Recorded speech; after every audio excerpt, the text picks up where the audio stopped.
Sabe, toda grande história tem um herói, um momento que define absolutamente tudo. Mas e se o momento mais grandioso da história não chegasse com barulho e exércitos, mas no silêncio de um estábulo? Pois é nisso que a gente vai mergulhar agora, na história de um paradoxo divino. Feche os olhos rapidinho. Imagina aí a chegada de um rei. O que vem na sua mente? Fanfarras, tapetes vermelhos, multidões gritando, aquela coisa toda, certo? Então agora, pode esquecer tudo isso. A história que a gente vai analisar hoje simplesmente destrói essa imagem.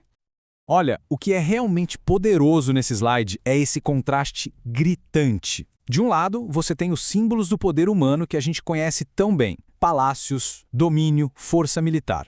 E do outro, a chegada do divino, uma manjedoura para animais, um espírito de serviço e um caminho de sacrifício. É uma inversão total de valores.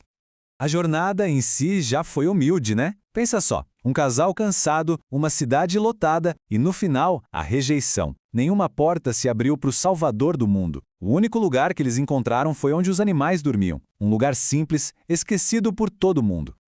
E essa frase, nossa, ela captura perfeitamente o coração desse paradoxo. O Criador do universo, aquele que literalmente sustenta as estrelas, escolhe nascer na condição mais vulnerável e comum que existe. O infinito se torna limitado por amor. Mas olha, esse começo tão humilde não foi um acidente, não foi um acaso. Foi só o primeiro passo de um padrão que ia definir a vida e o ministério dele por inteiro. Vamos avançar para ver como esse tema se desenrola. Quando chegou a hora de juntar seus seguidores mais próximos, ele não foi procurar nos centros de poder ou nas academias. Ele foi para a beira do mar e chamou gente simples, trabalhadores com mãos calejadas. Ele estava mostrando ali que o reino de Deus não tem a ver com status, mas sim com a disposição do coração. E isso aqui ilustra de um jeito brilhante o ministério dele. Numa época em que só de tocar um leproso já te tornava impuro, ele foi lá e estendeu a mão. Ele não só curou o corpo daquele homem, ele restaurou a dignidade dele, a identidade, o lugar dele na comunidade. Ele ia ao encontro de quem estava à margem. E talvez a inversão mais radical de todas estivesse nos seus ensinamentos. No mundo que era governado pela lei do olho por olho, ele chega e introduz um mandamento que desafia a nossa própria natureza: amar quem nos persegue. É o ponto máximo do amor sacrificial. Então a pergunta é: de onde vinha a força para viver uma vida tão paradoxal? Não era de exércitos ou de manobras políticas. Vinha de uma conexão espiritual profunda. A fonte do poder dele era a comunhão com o Pai, que se manifestava através da oração, da obediência total e da disciplina do jejum. Toda essa jornada de humildade, de serviço, tudo isso estava construindo o caminho para um clímax. A inversão final, o ato de amor mais profundo, ainda estava por vir. O caminho até esse sacrifício foi marcado pela dor. Desde a agonia no Getsêmani, onde ele se submeteu à vontade do Pai, passando por um julgamento que foi uma fraude, até carregar o instrumento da sua própria execução.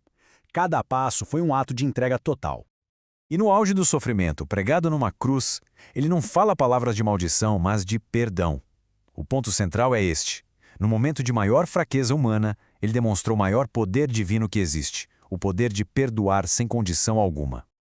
E aqui está, o clímax do paradoxo. Através do ato final de sacrifício, através da morte, a vida eterna se tornou possível para toda a humanidade. O que parecia uma derrota aos olhos do mundo se tornou a maior vitória da história. E essa história, esse paradoxo todo, não termina lá atrás, há 2000 anos. Ele se estende até hoje e chega para a gente como um convite muito pessoal. Isso tudo nos leva a uma pergunta fundamental na nossa busca por uma vida com sentido. Se o caminho do divino inverteu todas as noções de poder e sucesso do mundo, onde é que a gente encontra então a verdadeira prosperidade? A resposta, seguindo esse padrão, é uma redefinição completa. Prosperidade não é ter uma vida sem nenhum desafio. É a certeza da presença de Deus em cada tempestade, em cada dificuldade. É uma paz que não depende de jeito nenhum das circunstâncias do lado de fora. E a resposta a esse convite é uma entrega. É como um eco daquela mesma oração de rendição lá do Getsêmani. É a decisão de alinhar a nossa própria vida com esse padrão de serviço, de sacrifício e de amor. No fim das contas, o paradoxo divino é muito mais do que um relato histórico.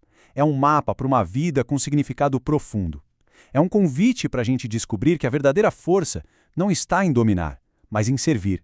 Que a verdadeira riqueza não está em acumular, mas em se doar. E que a verdadeira vida aquela que todo mundo procura, não está em se preservar, mas em se render a um propósito maior.